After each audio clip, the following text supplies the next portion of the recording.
Дана не дейді? Улаика хумул муъминуна хаққа. Уғып алғыла. Мына ушылар ғана чынығы момындар.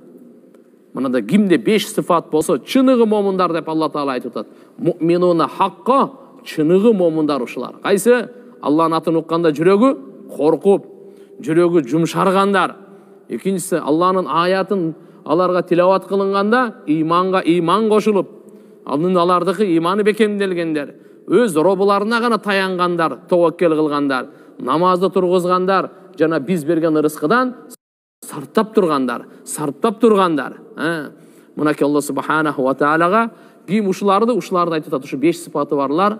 Улаика хумул муъминуна хаққа. Бұларға эми кандай нерселер бар? Алланың тарабынан да уада коюп коюңуз. Эгерде сизде ушундай азыркы 5 сипаты бар болсо, анда аларга огуңуз. Не дейт Алла Таала? Лахум даражатун инда раббихим. Аларга бейиште даражалар бар. Бейиште даражалар бар өз робусунун алдында. Даража дегенде мындайда bir rayonun аты улуу болуп, областтын аты улуу болуп, республиканын медалын алды, президенттин орденин алды. Канча бул чоң сыймык. Мейли булго эми мамлекетибизден экен. Эми мынай карай турган болсок, эл аралык бүткүл дүйнөдө премия, Нобелевский премия алды. Кандай деген чоң даңк, кандай деген чоң. Алланын алдында даражалар, мартабалар, сыйлыктар ал таптакыр бөлөк. Бул бенденики, бул махлуктук. Эмне болуп турал?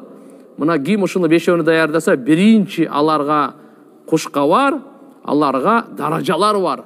Алла субханаху ва тааланын алдында даражалар, мартабалар бар, чоң сыйлыктар бар. Бул бир. Экинчиси, ва магфирату ва рызкун карим, кечиримдүүлүк бар. Адам баласы жаңылат, адашат, тайыт, ар кандай болуп ката болот, күнөө болот. Адам баласында кандай болгон болсо, Алла Таала буну кечирип коет экен бардыгын. Кечирип коет экен. Жана аларга рызкун карим, ага сыйлуу рызкы бар. Сыйлуу рызкы бар. Алла субханаху ва тааланын бейишиндеги рызкы бар.